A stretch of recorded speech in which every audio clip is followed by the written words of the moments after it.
Nosso amigo também, pastor de Barão do Taquara, historiador, homem de Deus, pai, esposo.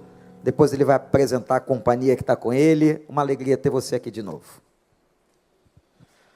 Muito obrigado. Muito bom estar aqui com vocês. Sempre é muito bom estar aqui com vocês. Deixa eu dizer, eu normalmente sou uma pessoa muito reservada e estou ficando muito mais acomodado do que eu gostaria de estar. Então, quando eu recebo um convite para pregar fora, eu aceito, e depois, à medida que vai chegando perto, eu vou me arrependendo de ter aceitado, porque eu fico pensando, tem que pegar trânsito, tem que viajar. Mas eu quero dizer para vocês que aqui, toda vez que vai chegando o dia, eu fico bem, tá bem? É muito bom estar aqui com vocês, eu gosto de estar aqui com vocês. Paulo, Wander, Amanda, Israel. Israel foi professor meu e do Wander, vocês já sabem disso. Mas está acontecendo um negócio interessante um dia, porque o Israel foi meu professor. E eu tive vários alunos depois como professor do seminário. E outro dia encontrei com o pastor João Emílio, que foi meu aluno. E o pastor João Emílio está dando aula no seminário agora, então ele tem os alunos dele. Então Israel tem filhos, netos e agora tem bisneto praticamente. É um bisavô já. Pior foi o Wander, que já estava dizendo aqui que antecipamos a morte de um querido, então... Tá. Bom, mas é muito bom estar aqui com vocês e revê-los, mesmo porque eu tenho amigos muito queridos aqui também. Gente, é o seguinte, vou ficar com vocês até domingo à noite e... vamos refletir sobre o livro de Atos, como vocês se propuseram a fazer, estão fazendo desde ontem. E eu vou só deixar mais ou menos alinhavado o que é que eu estou pensando em fazer. Hoje eu vou falar sobre o tema Deus usa as pessoas, como isso a gente encontra no livro de Atos. O livro de Atos é um livro que mostra que Deus usa as pessoas. Em segundo lugar, o livro de Atos é um livro que mostra que Deus ultrapassa as fronteiras da instituição. Quando ele age, ele não fica preso à instituição. Isso nós vamos ver amanhã.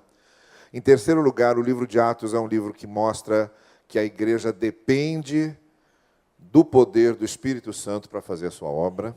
Isso nós vamos ver no domingo de manhã. E no domingo à noite, para fecharmos esse ciclo sobre o livro de Atos, nós vamos falar sobre o que é que o poder do Evangelho faz na vida das pessoas. E como é que o livro de Atos mostra isso, tá bem? Então essa vai ser a nossa caminhada. Sobre o livro de Atos como um todo, eu acho que a gente pode resumir os objetivos, o assunto, o tema, as abordagens do livro de Atos, podemos resumir em 5 palavras. A primeira palavra é a palavra continuidade, porque Atos foi escrito pelo mesmo autor do terceiro evangelho, que é o Evangelho de Lucas. Então, nós temos em Atos, praticamente, a continuação de uma narrativa que teve início no Evangelho de Lucas, que priorizou e focalizou de maneira mais especial a vida, o ministério de Jesus, os ensinos de Jesus. Então, Atos, agora, é uma continuação dessa narrativa, porque agora Atos vai mostrar como é que se desdobraram os eventos daqueles apóstolos e das igrejas que foram surgindo a partir do ministério de Cristo. Então, se quisermos entender o livro de Atos, a gente tem que lembrar disso. Primeiro, é um livro que é uma continuação de uma narrativa que começa com Cristo e continua com os apóstolos e com a igreja, e deixa subentendido aqui que é um livro que aponta para a continuidade da obra através da gente. O livro de Atos não parou de ser escrito, continua sendo escrito até hoje, porque as obras dos discípulos de Jesus e da Igreja de Cristo continuam sendo feitas por vocês aqui. A segunda palavra que resume o que é o livro de Atos é a palavra testemunho. É muito bom nós nos lembrarmos que nem os evangelhos e nem o livro de Atos são relatos históricos com a metodologia historiográfica que hoje nós temos e entendemos como deve ser em termos de diretriz para o trabalho de um historiador, por exemplo. Os evangelhos não são relatos historiográficos, nem mesmo cronológicos. Os evangelistas vão acomodando as suas narrativas de acordo com as suas intenções, tanto que, por exemplo, a expulsão dos vendilhões do templo nos sinóticos, Mateus, Marcos e Lucas, vem narrada lá no final. E quando você chega no Evangelho de João, a narrativa da expulsão dos vendilhões do templo vem logo no capítulo 2, no início da narrativa. Por quê? Porque o objetivo de João era um, e o objetivo dos sinóticos era outro. Então, não é uma preocupação historiográfica e cronológica na formação dos evangelhos, não foram escritos para serem livros de relatos historiográficos. Atos também não. Atos não foi escrito com esse propósito inicial. O propósito dos evangelhos de Atos é um propósito de testemunho. Pessoas estão ali sem a preocupação efetiva de darem formação metodológica para o seu trabalho, embora Lucas tivesse uma preocupação maior nesse sentido do que os outros escritores, até porque ele era um médico, um homem ligado às ciências. Ele começa o livro de Atos e o de Lucas, muito especialmente o de Lucas, dizendo que fez uma pesquisa, coleta de dados, etc. Mas não é a preocupação principal deles.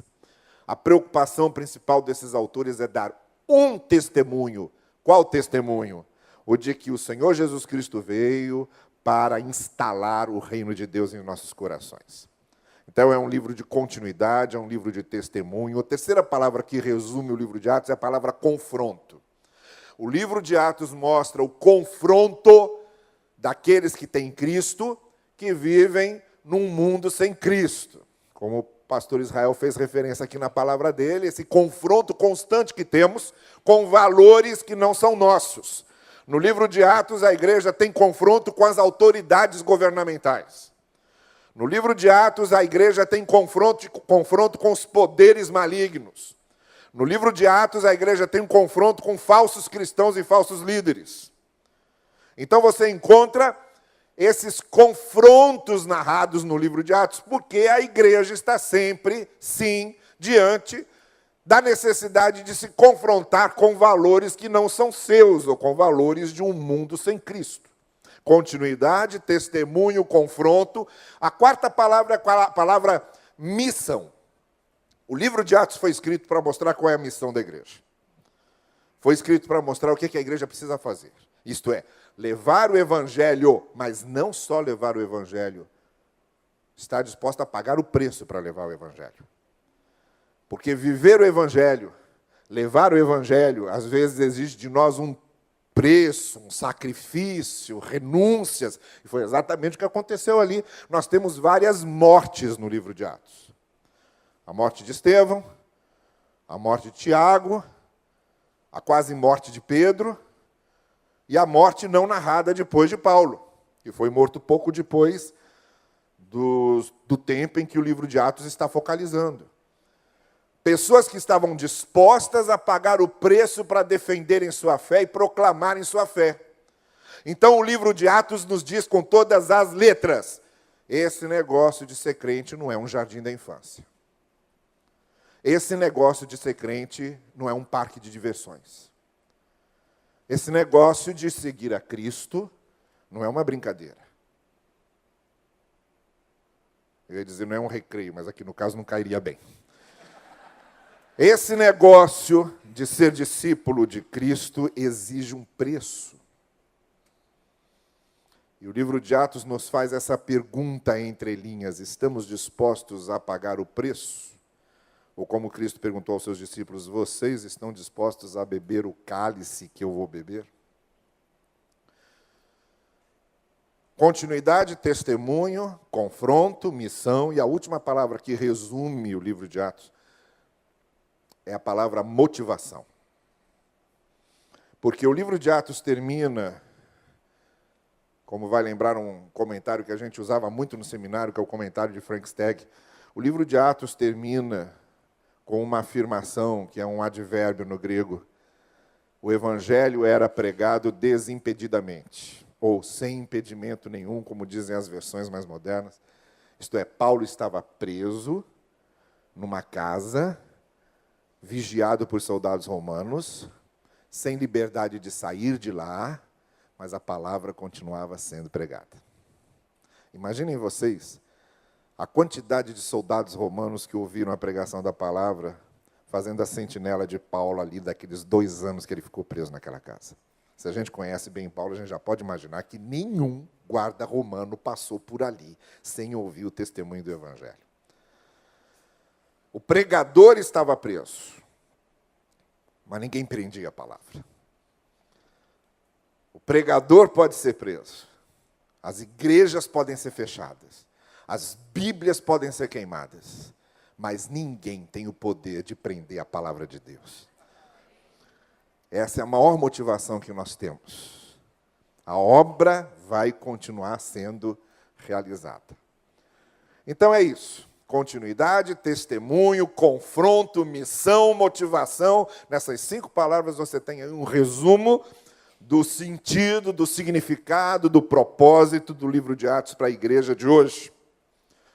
E como eu disse a vocês, nós encontramos no livro de Atos, dentre esses temas todos que eu vou abordar, primeiro, que eu gostaria de focalizar essa noite. Deus usa pessoas. E eu quero ler com vocês o texto de Atos, capítulo 9, que é a narrativa da chamada de Paulo, mas tem aqui um versículo muito, muito interessante, que deve servir aqui de base para o que eu quero falar essa noite, que diz o seguinte, Atos 9, versículo 15, quando Deus falava o seguinte a Ananias, após Paulo ter se encontrado com Jesus no caminho de Damasco da Síria, essa mesma Síria que está destruída hoje. Foi ali no caminho para Damasco da Síria que se converteu o maior teólogo, missionário, sistematizador da fé cristã de todos os tempos. E sobre ele diz assim a palavra, mas o Senhor disse a Ananias, vai, porque esse Paulo, para quem eu estou mandando você, é um instrumento eleito por mim para levar meu nome aos gentios, aos reis e aos filhos de Israel. Então é o seguinte, o livro de Atos foi escrito para nos mostrar uma série de coisas. Mas, muito especialmente, o que eu quero mostrar a você hoje é que o livro de Atos foi escrito para mostrar que Deus usa pessoas. E usa pessoas a partir de determinadas circunstâncias e determinadas condições e determinadas situações. Para isso eu quero pensar aqui alguns personagens do livro de Atos para ilustrar o que eu vou dizer. Em primeiro lugar, Deus usa pessoas a partir das suas fragilidades. Se você está pensando, eu sou muito frágil para servir a Deus e para Deus me usar, eu tenho muitas fraquezas para Deus me usar, eu tenho muitas limitações para Deus me usar, deixa eu dizer uma coisa a você. O livro de Atos diz que Deus usa pessoas a partir das suas fragilidades. E para isso eu quero pegar o exemplo de um dos personagens principais de Atos, que é o apóstolo Pedro. Você quer alguém que tenha mais fragilidades para ser usado de Deus por Pedro? Pedro foi o que negou Jesus Cristo. Pedro é aquele que está em Atos 2, pregando a palavra, e quando 3.000 pessoas se convertem, cada uma ouvindo a exposição do Evangelho na sua própria língua, num fenômeno produzido ali pelo Espírito de Deus. Esse homem que, quando começou a chamar pessoas ao arrependimento, veio o primeiro grande grupo, a primeira grande multidão da igreja. Esse é totalmente diferente daquele de Lucas, capítulo 22, que nega Jesus 3 vezes e sai, como diz o Evangelho de Lucas, o mesmo autor de Atos, chorando amargamente. Não era um choro comum. Era um choro desse de soluçar, esse choro doído, esse choro que parece que arranca todos os órgãos interiores. Foi assim que aquele homem saiu, foi assim que ele estava quando João narra no capítulo 21 o encontro dele com Jesus ressuscitado, ali à beira do lago de Tiberíades. E quando Jesus recupera esse homem, traz para perto dele de novo e dá uma missão a ele: apacenta as minhas ovelhas, porque não há fracasso que a gente não possa vencer nesse mundo quando a gente se propõe a servir a Deus. E aí a gente encontra esse outro Pedro. Esse outro Pedro, que lá nos evangelhos teve vergonha de dizer que conhecia Cristo, a uma criada que não podia fazer nada contra ele, mas no Sinédrio, diante das autoridades do Sinédrio, ele disse: não podemos deixar de falar do que temos visto e ouvido. É um outro homem. Porque Deus usa as pessoas a partir das nossas fragilidades. Agora, sabe qual era a maior fragilidade de Pedro? Que às vezes é a nossa também. Seus preconceitos. A sua tendência irresistível e inevitável de achar que ele sempre tinha razão. De achar que a sua religião era a melhor. De achar que a sua maneira de ver e interpretar a Deus era a única correta. Essa é a fragilidade que nos tira completamente do rumo que deveríamos ter como discípulos de Jesus. É quando nós criamos resistências àqueles que Deus ama. E Pedro não queria ir aos gentios e não acreditava na conversão dos gentios e não queria evangelizar gentios. Paulo, inclusive, narra na carta aos Gálatas que quando chega num determinado lugar, Pedro estava ali antes do grupo de judeus chegarem, conversando com gentios. Quando o grupo de judeus chega, ele sai da mesa dos gentios e vai para a mesa dos judeus, como se nem conhecesse aqueles gentios que momento antes ele estava conversando com eles. Aí Paulo vê essa cena, chama Pedro para um canto e diz o texto que resistiu na cara de Pedro, quer dizer, tiveram um bate-boca doido. E Paulo disse a Pedro algumas coisas que ficaram engasgadas nele. E essa era a fragilidade de Pedro. Aí o que é que o livro de Atos conta no capítulo 10? Pedro estava hospedado numa casa em Jope, teve a visão de um lençol com animais impuros descendo diante dele, e Deus dizendo: coma desses animais. E Pedro olhando todos aqueles animais que a lei proibia de comer, porque eram animais impuros. A lei, a Torá, proibia comê-los. E baseado na Torá, Pedro responde: são animais impuros, jamais vou comê-los. E Deus responde a Pedro no sonho: eu digo o que é puro e o que é impuro, pode comer.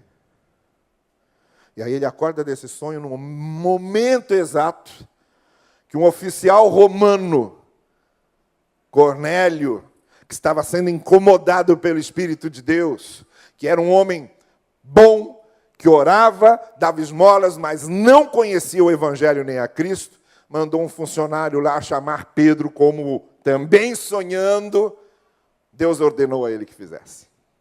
Então os dois sonhos se encontraram ali. E Pedro vai à casa de Cornélio, o oficial romano. Lembre-se que Roma estava dominando o mundo, era o invasor. Roma era o invasor. E vai à casa do Cornélio, do oficial romano, prega o evangelho ao Cornélio, e para surpresa dele, converte-se Cornélio, converte-se a família toda, são batizados, e acontece na casa de Cornélio a mesma coisa que tinha acontecido em Atos 2, só para mostrar para Pedro o seguinte: o Espírito é o mesmo.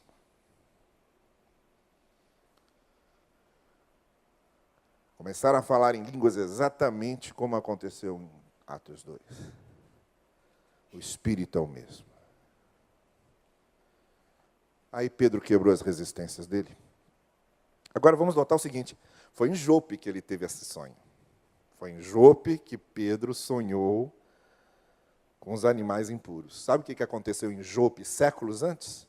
No porto de Jope, um outro preconceituoso, um outro racista, uma outra pessoa que achava que só ele estava certo, e que só a maneira dele ver Deus é que importava, um homem que não queria que o evangelho fosse pregado a gentios, estava fugindo de Nínive para Tarsis, para não precisar pregar em Nínive, que foi o profeta Jonas. Na mesma Jope, no mesmo porto.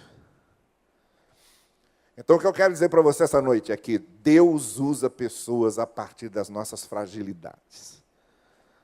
Você tem suas fragilidades, tem seus erros, tem seus defeitos, tem suas incapacidades, você tem suas limitações, mas deixa eu dizer uma coisa a você.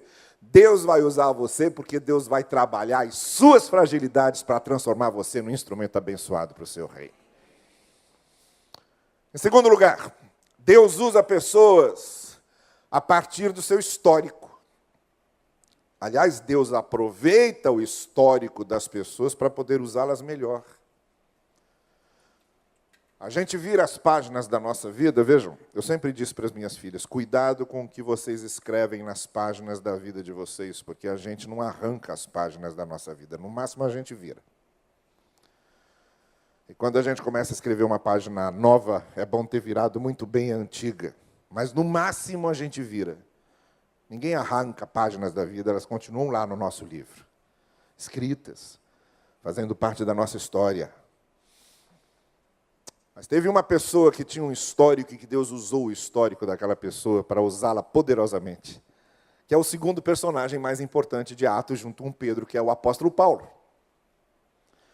Paulo tinha o seguinte histórico, ele era fariseu, legalista, perseguiu cristãos, matou, consentiu na morte, o que significa, em outras palavras, que matou também, foi cúmplice também, na morte de Estevão.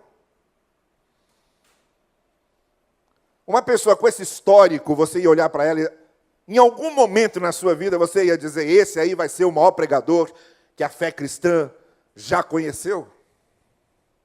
Vai ser o missionário mais estratégico que houve no seu tempo?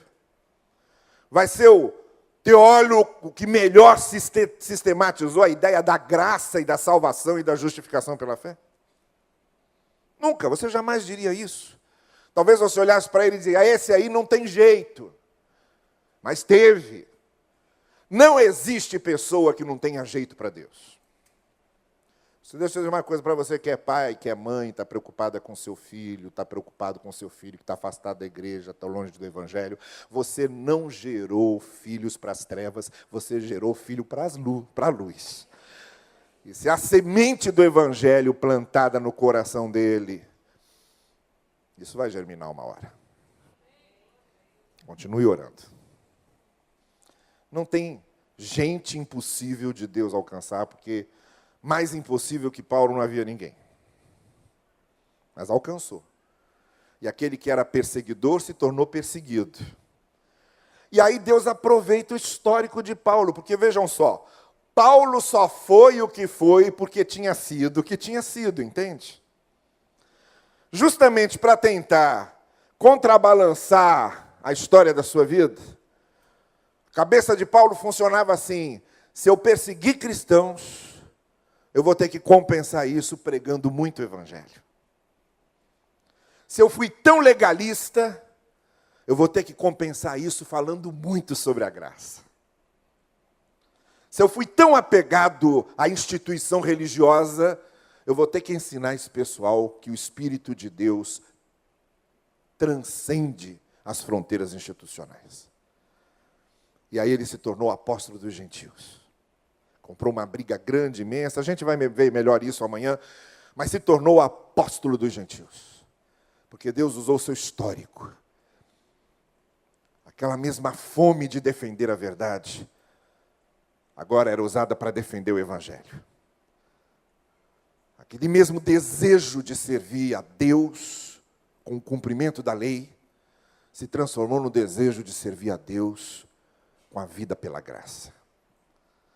Porque Deus usa pessoas não só a partir das suas fragilidades, Ele usa pessoas também a partir do seu histórico. Se você tem um histórico que envergonha você, ou que incomoda você, ou se você traz feridas no seu histórico ainda abertas, sangrando, deixa eu dizer para você uma coisa, você pode se tornar um instrumento poderoso nas mãos de Deus, porque Deus, quando usar você, vai usar você também, aproveitando todo o seu histórico. E talvez, se você passou certas experiências na vida, que pouca gente passou, se você sofreu como pouca gente sofreu, E se você tem feridas que pouca gente tem, que bom. Porque pouca gente vai entender as feridas de outras pessoas como você vai poder entender. E Deus vai usar você poderosamente. Em terceiro lugar, Deus nos usa a partir das nossas fragilidades, Deus nos usa a partir do nosso histórico, e Deus nos usa a partir do lugar que ocupamos no mundo. E aí eu vou para um outro personagem que está lá aparecendo no capítulo 12 de Atos, quando o apóstolo Pedro é libertado da prisão, os anjos libertam Pedro da prisão, ele vai para a casa da mãe de João Marcos, onde o grupo da igreja estava reunido em oração. Ele bate na porta. Quem vai atender a porta é uma servazinha da casa, uma criadinha da casa, menina mesmo, eu estou falando no indicativo porque era menina. Ela vai abrir a porta, vê Pedro, volta para avisar o pessoal, ninguém acredita nela. Aí vão lá ver e veem que ela tinha razão. Aquela menina foi importantíssima naquela hora, porque foi ela que alertou o pessoal da mensagem que estava todo mundo pedindo para Deus mostrar. Estava todo mundo orando para Deus libertar Pedro. Todo mundo orando e pedindo para Deus libertar Pedro. Quando bateram na porta, só essa menina reconheceu que Deus tinha respondido a oração. Todo mundo ali orando para Deus libertar Pedro. E quando ela chegou e disse, Deus libertou Pedro, ninguém acreditou. Olha que coisa. Mas Deus usou aquela menina para mostrar para aquele grupo, Deus responde às orações. No lugar que ela ocupava, pequeno, desprezível, era criança. Criança e mulher não tinha valor naquele tempo lá, para os judeus. Era criança, era mulher, era uma menina, quer dizer, juntava dois males num só. Mas do lugar que ela ocupava, aquela pessoa desprezada pelos outros, do lugar que ela ocupava, Deus a usou para mostrar que ele havia respondido às orações do seu povo. Porque Deus nos usa do lugar que ocupamos. Um exemplo disso é o John Newton. John Newton compôs aquele hino clássico chamado Amazing Grace, graça maravilhosa. John Newton é do século XVIII. E ele era traficante de escravos. Foi educado na igreja anglicana, conhecia o evangelho, seus pais eram devotos, mas ele cresceu, se afastou de tudo isso, se transformou em traficante de escravos. E no navio que ele estava levando escravos traficados, houve uma tempestade grande ali naquela viagem. Um dos marinheiros foi jogado ao mar. E ali, no meio daquela confusão, ele começou a repensar toda a sua vida e ele fez uma oração. Deus dos meus pais, se tu existes de fato, me mostre isso hoje. E foi ali que ele teve um encontro verdadeiro com Deus. E quando a gente canta, toda vez que a gente canta essa graça maravilhosa, a eterna graça de Jesus, tem lá uma estrofe que quando eu canto, eu sempre lembro da história de John Newton, que é o verso que diz, perigos mil atravessei e a graça me valeu. Isso significa o seguinte, você só está vivo hoje, só ficou vivo para ouvir o evangelho, e só está vivo para servir a Deus, e Deus está poupando você, não é porque você merece. Deus está abençoando você por causa da graça dEle, por causa da misericórdia dEle, é a graça dEle que vale. E Deus nos usa do lugar que ocupamos. Lá estava John Newton naquele navio, traficando escravos, e foi ali, naquela situação, que ele teve um encontro com a graça de Deus. Gente, deixa eu dizer uma coisa para vocês. Às vezes, é exatamente nas situações mais difíceis da vida, nas aflições mais terríveis da vida, que nós temos os encontros mais bonitos com a graça de Deus. Foi isso que aconteceu com ele. Foi isso que aconteceu com Rod. Do lugar em que ela ocupava, ela foi usada por Deus para abençoar a igreja naquele dia. Então Deus nos usa a partir das nossas fragilidades, do nosso histórico, do lugar que ocupamos. Em quarto lugar, Deus nos usa a partir do nosso conhecimento da palavra. E aí eu quero dizer uma coisa para vocês, e voltando a tudo que o Israel falou aqui na primeira parte, a importância da nossa mente, dos nossos sentimentos, da nossa visão do mundo, da vida de nós mesmos, ser formada a partir do conhecimento da palavra. E aí temos em Atos, de novo, um personagem que só conseguiu fazer o que ele fez porque ele conhecia a palavra. Estou falando de Filipe. Filipe começou entre aqueles 7 que foram separados para atender as viúvas dos judeus helenistas, que estavam sendo desprezadas e estavam passando necessidade, e depois, passada aquela necessidade, foi fazer outra coisa, foi ser evangelista. E no capítulo 8 de Atos, Filipe está evangelizando um etíope, um homem da Etiópia. E esse homem estava lendo o livro de Isaías, capítulo 53, versos 4 a 6, que você conhece bem. E ele tomou sobre si as nossas dores. E aí Filipe subiu ao carro e começou a explicar, diz o texto de Atos 8, começou a explicar para ele aquele texto, e a partir daquele texto anunciou o evangelho a ele. Aqui eu vejo 2 coisas importantes. Primeiro, Filipe conhecia aquele texto, mas não conhecia só para conhecer. Em segundo lugar, ele conhecia aquele texto para fazer uma ponte que ligava aquele texto a Jesus Cristo, para falar de Cristo àquele etíope. E aí, passando lá ao pé de uma água, ele perguntou: o que é que eu preciso para ser batizado? Se você crê, agora. Eu creio. Aí começaram a cantar, ó que belos hinos, ouvem lá nos céus, e batizaram o etíope. Porque aquele evangelista conhecia a palavra. Deve ser uma situação muito ruim. Uma pessoa saber que precisa explicar a Bíblia para alguém e não saber explicar. Mas não saber explicar porque não saiba. Não saber explicar porque não lê. Não saber explicar porque não estuda a palavra. Não saber explicar porque não se interessa pela palavra.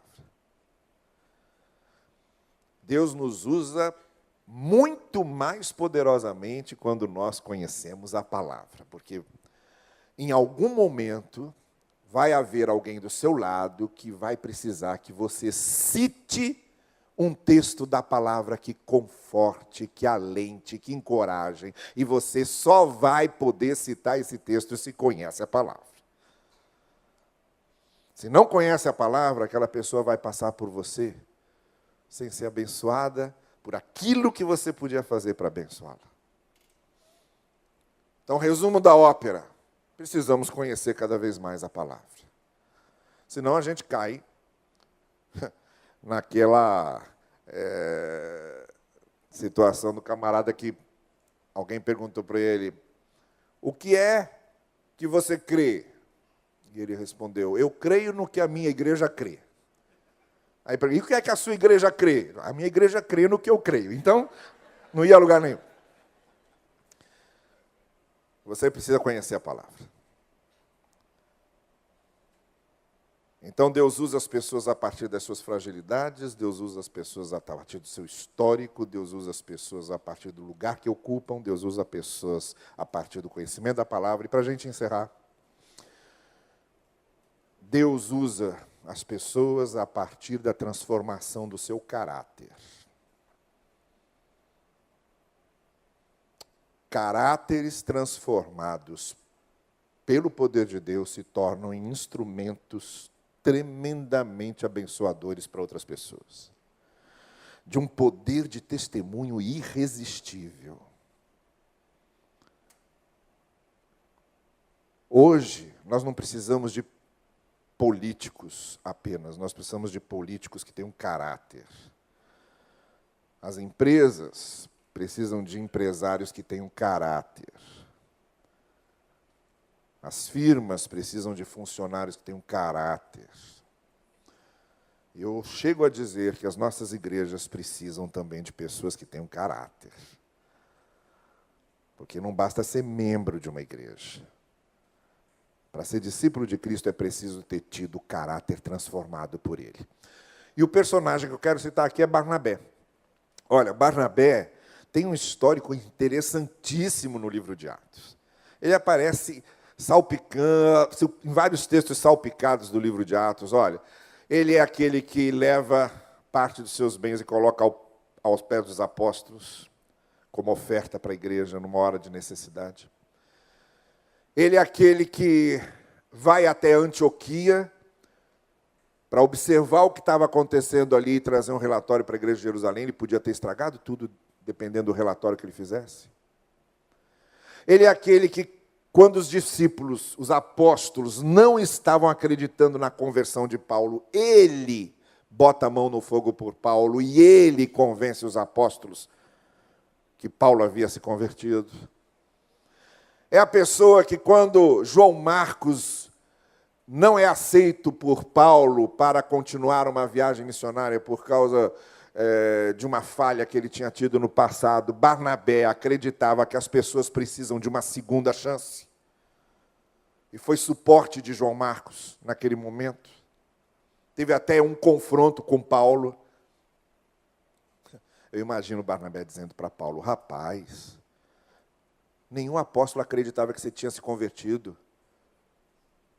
Mas você teve essa chance, e agora está querendo negar essa chance para esse rapazinho aqui? Paulo tinha uns rompantes também meio esquisitos. Mas foi Barnabé que deu suporte para João Marcos. E sabe por que tudo isso? Por causa da descrição que o capítulo 11 faz de Barnabé.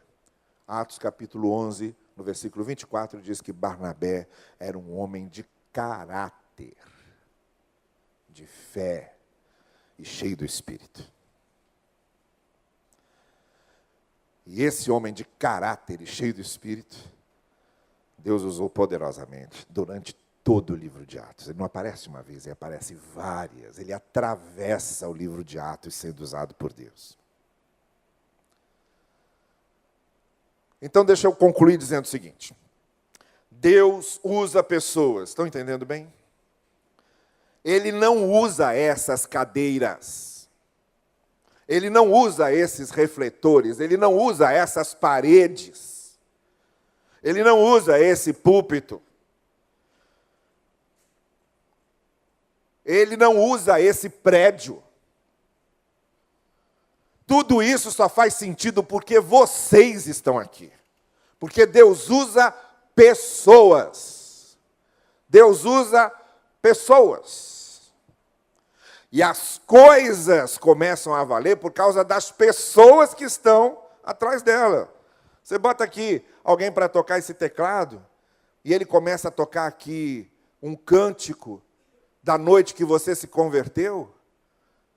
Aquilo que o tecladista está tocando ali faz você se lembrar da noite que se converteu, e faz você se lembrar da graça de Deus sobre a sua vida, e faz você repensar uma série de coisas e reconsagrar a sua vida a Deus, tudo a partir do tecladista ali. Porque Deus usa pessoas. As coisas valem por causa das pessoas que estão por trás delas. E as pessoas valem por causa do Deus que está por trás delas, usando essas pessoas. Eu vou dar um exemplo disso. Preste bem atenção. Foram leiloar a guitarra do George Harrison, em 2003. Uma guitarra que ele tinha tocado, uma Gibson, que ele tocou em 64. A guitarra foi leiloada por $600 mil. Por causa da guitarra? Não, porque foi tocada pelo George Harrison. Depois, em 2005, foram leiloar uma guitarra do Eric Clapton. Era uma guitarra Gibson também, mas que ele tinha tocado em 68. Leiloaram aquela guitarra por $900 mil. Mas por quê? Se botasse lá, guitarra tocada por Carlos Novaes, botavam fogo naquela guitarra. Guitarra tocada por Israel Belo, botavam fogo naquela guitarra. Guitarra, bateria, talvez se aquela bateria ali, você tocou naquela bateria? O Wander tocou naquela bateria, tá? Até leiloa por alguma coisa. Mas aquela guitarra foi leiloada por $900 mil, porque foi tocada pelo Eric Clapton, entende? E agora, em 2009, foi leiloada a guitarra pelo maior valor na história que uma guitarra podia valer. Que foi a guitarra do Jimi Hendrix. Uma Fender. Foi leiloada por $2,5 milhões. Sabe o que é isso? Por causa da guitarra? Não, por causa de quem tinha tocado a guitarra. Você está entendendo a diferença? Deus não usa coisas, Deus usa pessoas. A gente não vale muito, não. Mas quando Deus começa a usar a gente vale muito. Quando Deus começa a usar a gente vale muito. Eu quero convidar você a ser usado por Deus. Você pode curvar comigo a sua cabeça agora, hein?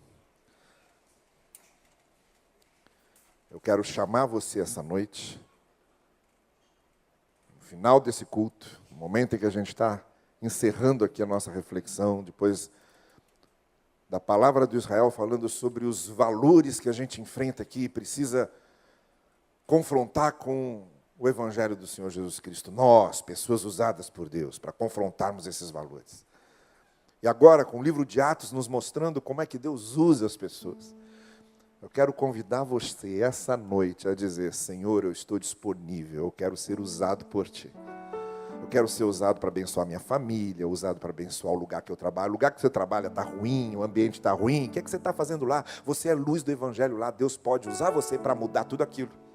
A gente tem que parar de fazer essa oração covarde, omissa. Deus abençoa a minha família, abençoa a minha igreja, abençoa meu trabalho. Essa oração está errada, não é essa a oração. A oração é a seguinte: Deus me usa para minha família ser abençoada, me usa para minha igreja ser abençoada, me usa para o meu trabalho ser abençoado. Essa que é a oração que a gente tem que fazer. A gente não pode se esconder atrás da oração.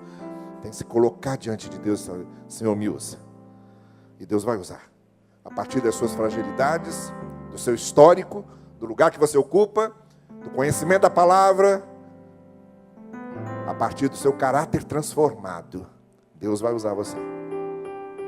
Eu quero orar por você. Vem cá, fica aqui na frente. Se você essa noite está dizendo: eu quero ser usado por Deus, eu sinto que estou precisando ser usado por Deus para mudar a realidade de alguém. Eu quero me colocar nas mãos de Deus para ser usado por Ele. Vem aqui à frente, pastor Wander vai esperar você aqui, porque ele vai orar com você agora. O seu pastor vai receber você aqui na frente, com a sua disposição, com o seu desejo, a sua vontade de se colocar no altar do Senhor, você dizendo: eu quero ser usado por Deus. Venha cá, diga isso com coragem, com ousadia, diga isso decidido. Você sabe por que a gente faz isso? Pede para levantar a mão, pede para vir à frente, porque a gente precisa de marcos na vida da gente. A gente precisa fazer marcos na vida da gente. E hoje pode ser um marco na sua vida, você se dispondo a ser usado por Deus. Isso, vem cá, fica aqui. O pastor Wander, o pastor dessa igreja, o seu pastor, vai orar por você agora. Vamos ficar todos em pé, irmãos. Meu Deus, meu Pai, louvado seja o Teu nome por essa palavra maravilhosa aos nossos corações.